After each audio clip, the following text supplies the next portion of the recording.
سورہ یاسین شریف پارہ نمبر 23 آیہ کریمہ نمبر 74 75 76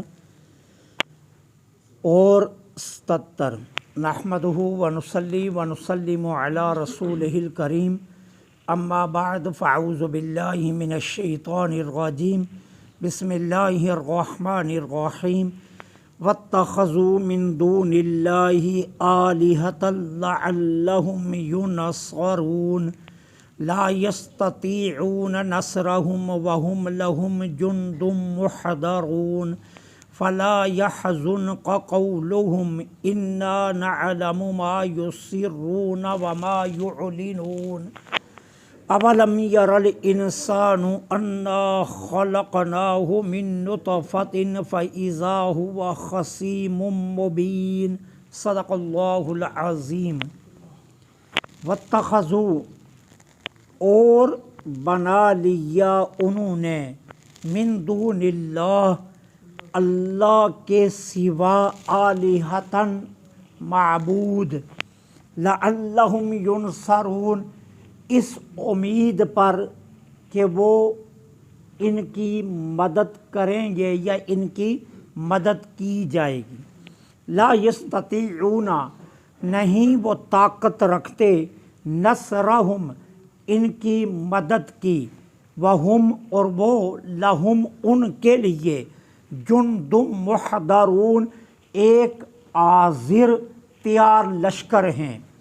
فلا یحزنک، پس نہ رنجیدہ کرے، قولہم، ان کی بات آپ کو، انا، بے شک، نعلم، ہم جانتے ہیں، ما یسرون، جو وہ چھپاتے ہیں، وما، اور جو، یعلنون، وہ ظاہر کرتے ہیں۔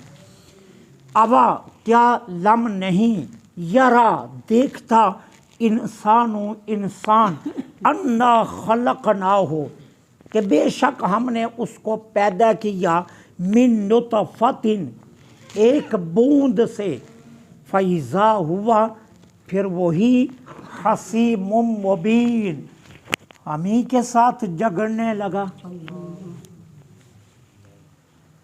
اب اللہ جل سبحانہ و تعالی یہ ارشاد فرما رہے ہیں کہ چاہیے تو یہ تھا کہ جو نعمتیں ہم نے ان کو دی، جس طرح کے پیچھے ذکر ہوا کہ ہم نے چوپائے بنائے اور پھر انہی کو مالک بنا دیا، پھر ان میں بے شمار منافع رکھے، گوشت کھاتے ہیں، دودھ پیتے ہیں، سواریاں کرتے ہیں۔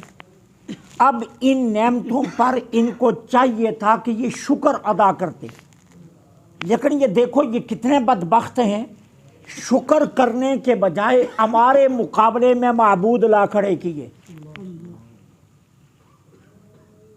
کھا رہے ہیں ہمارے دسترخوان سے اور مار رہے ہیں کسی اور کو۔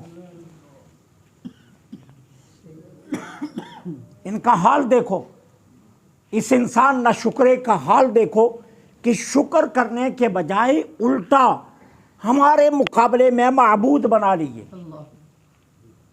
اور شیطان نے کان میں پھونک کیا ماری، یہ تمہاری مدد کریں گے۔ اب کیا کیا، اپنے ہاتھوں سے پتھر تراشے اور مورتیاں بنائی اور کہا یہ پہلے وقت کے نیک لوگوں کی مورتیاں ہیں، لات، منات، ہبل، عزا، یہ مجسمے بنائے اور یہ مورتیاں بنا کر کہا کہ ان کی عبادت کرو، یہ نیک لوگوں کی تصویریں ہیں اور فائدہ کیا ہوگا، یہ تمہاری مدد کریں گے۔ اب اللہ تعالیٰ عز و جل ان کے اس عقیدے کو کیسے توڑ رہے ہیں، لا یستطیعون نصرہم، یہ وہم اپنے دلوں سے، اپنے خیالات سے نکال لو کہ یہ مدد کریں گے، یہ تو کوئی مدد نہیں کر سکتے۔ اور یہ آیات ہیں کفار کے لیے اور یہ آیات ہیں بتوں کے لیے۔ یہ ذہن میں رکھنا، یہ بتوں کے متعلق آیات ہیں، ٹھیک ہے نا، چونکہ ہمیشہ کلام کا سیاق و سباق دیکھا جاتا ہے، اور سیاق و سباق آگے اور پیچھے کو دیکھے بنا جو کلام بیان کی جاتی ہے وہ کلام وہی ہوتی ہے جس طرح کہتے ہیں لا تقربوا الصلاۃ، نماز کے قریب مت جاؤ۔ اب اگر پیچھے اور آگے کو نہ دیکھا جائے تو پھر کلام کا نتیجہ یہ نکلتا ہے،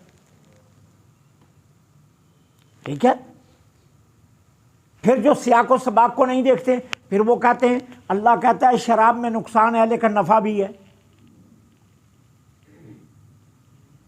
ٹھیک ہے نا۔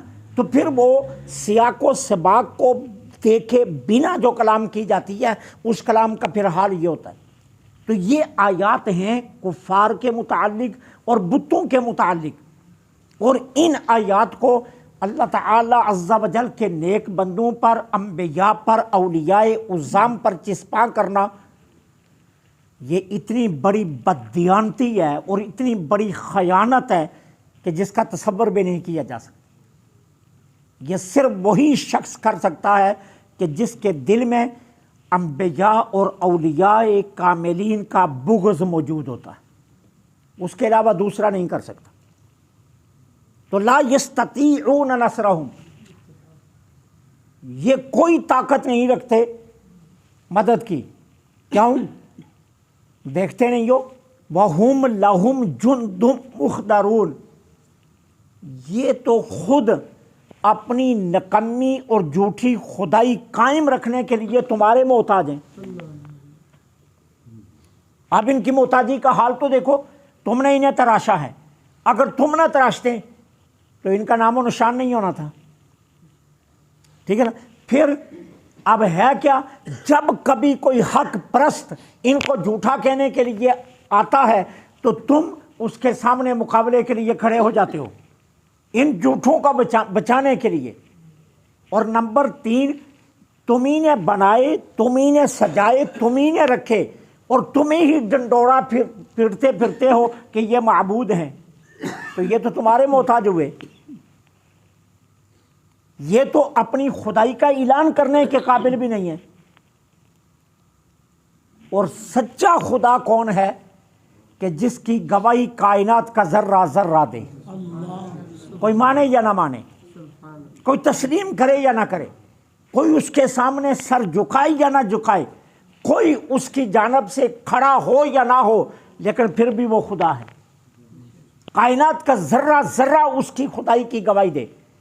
اور ان کے مقابلے میں تم نہ کھڑے ہو تو ان کو کون خدا مانے؟ ان کا ڈنڈورا تم نہ پیٹو تو ان کو کون خدا مانے؟ اگر تم جیسے ناہنجار ان کے سامنے سر نہ جھکائیں تو کون ان کو کہے کہ یہ معبود ہے؟ اور معبود حقیقی کون ہے؟ جس کو کوئی بھی نہ پوجے وہ پھر بھی خدا ہے، تو سچا تو وہ ہے۔ تو یہ تو تم ایک حاضر لشکر ہو ان کی خدائی منوانے کے لیے، ورنہ ان کے اپنے پلڑے میں تو کچھ بھی نہیں ہے۔ تو جن کا حال یہ ہے وہ کیا مدد کریں گے؟ جو اپنی نکمی خدائی بچانے کے لیے تمہارے محتاج ہیں، بھلا وہ تمہیں کیا دے دیں گے؟ ٹھیک ہے۔ اب اس کے بعد کیا ارشاد فرمایا؟ فلا يحزنك قولهم، کیوں؟ کفار مکہ کبھی آقا کریم کو شاعر کہتے، کبھی کاہن کہتے، کبھی کچھ کہتے، کبھی کچھ کہتے۔ تو اللہ اپنے محبوب کو تسلی دے رہا ہے، محبوب ان کی باتوں سے آپ رنجیدہ نہ ہوں۔ کیوں؟ آپ نے ان کی تاریخ پڑھنی نہیں؟ اتنے انعامات کرنے والے خدا کو یہ نہیں مار رہے، تو اگر آپ کے منکر ہیں تو یہ کون سی بڑی بات ہے؟ جو منعم حقیقی کو، جو معبود برحق کو، جو خالق لم یزل کو، جو سچے پروردگار کو نہیں مار رہے، اگر وہ آپ کا انکار کر رہے ہیں تو یہ کون سی بڑی بات ہے؟ اس لیے آپ ان کی باتوں سے رنجیدہ نہ ہوں۔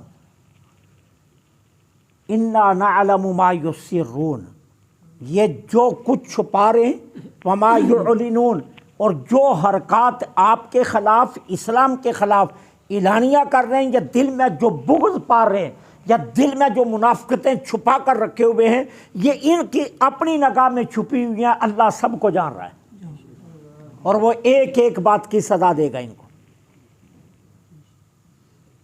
اب اس کے بعد اللہ جل سبحانہ و تعالی انسان کو اس کی اوقات یاد دلا رہے ہیں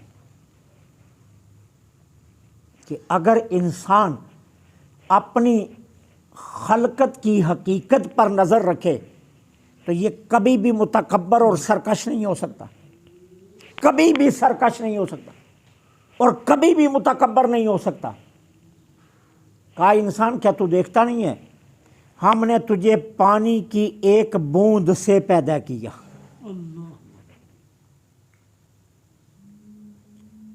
اور تجھے بھی پتا ہے وہ بوند کتنی غلیظ ہے، تجھے بھی پتا ہے وہ بوند کتنی گندی ہے، تجھے بھی پتا ہے کہ اس بوند کے اخراج سے تیرا اپنا وجود ناپاک ہو جاتا ہے۔ اب تو اپنی حقیقت پر نظر رکھ، پھر دیکھتے ہیں تو تکبر کرتا ہے۔ مور کتنا خوبصورت ہے، اس کے پر جب بکھرتے ہیں تو کتنا حسین پھول بنتا ہے، لیکن اس کو اسن پر تکبر کرنے سے بچانے کے لیے اس کے پاؤں میں کیا کیا گیا؟ نقش رکھ دیا گیا، اور اسے حکم دیا گیا کیا؟ اپنی نظر نیچے رکھ کر چل، اوپر کو نہ دیکھ نیچے کو دیکھ۔ انسان کو بھی دعوت دی جا رہی ہے، انسان کو بھی یہ دعوت دی جا رہی ہے، اپنی خلقت کو یاد کر، جہاں سے تیرا آغاز ہوا، جہاں سے تیرا سفر شروع ہوا، جہاں سے تو آیا ہے، جس چیز سے تو بنایا گیا ہے، وہ بھول گیا تو؟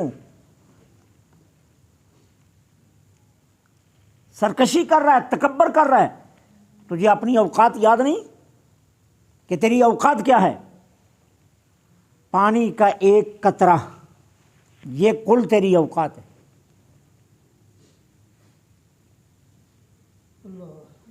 ٹھیک ہے نا؟ وہ کہتے ہیں ایک بادشاہ بیٹھا ہوا تھا تو اس کے سامنے ایک بزرگ آ گئے، اور بزرگوں نے فرمایا بادشاہ، ہاتھ میں پانی کا کٹورا تھا، کہا بادشاہ سلامت، اگر تجھے اتنی پیاس لگے تیری جان نکلنے والی ہو جائے،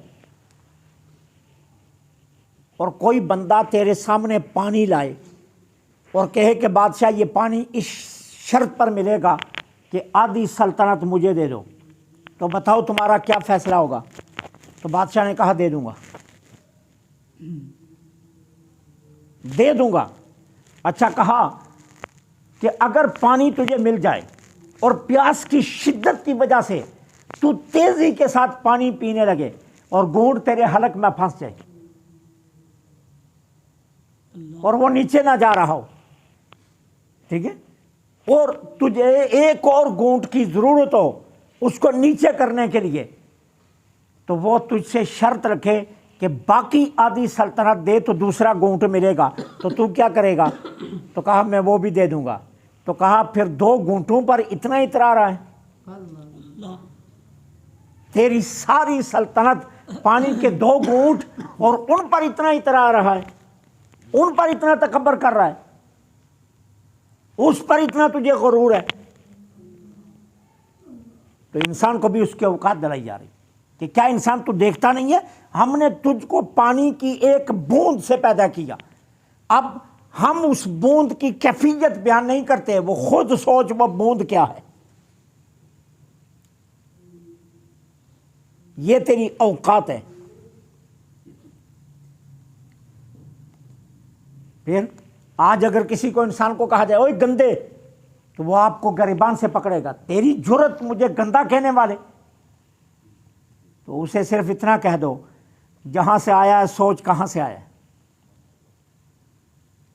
تو پھر ساری شیخی جاتی رہے گی نا۔ پھر ایک لمحے میں اسے یاد دلاؤ آیا کہاں سے ہے، تو پھر اسے پتہ چل جائے گا میں کہاں سے آیا ہوں۔ تو اللہ تعالیٰ عز و جل فرما رہے ہیں کہ دیکھ صحیح، اپنی جرت دیکھ، اپنی جسارت دیکھ، ٹھیک ہے نا، کہ ہم نے تجھے ایک پانی کی بوند سے پیدا کیا، فیضا وہ خصیم و مبین، جوانی دی، عزت دی، دولت دی، حسن دیا، جمال دیا، خوبصورت بنا کر کائنات میں تیری ایک تصویر لا کھڑی کی، اور تو ایک جیتا جاگتا انسان بن گیا، اور کتنے افسوس کی بات ہے پھر ہم ہی سے جگڑنے لگا،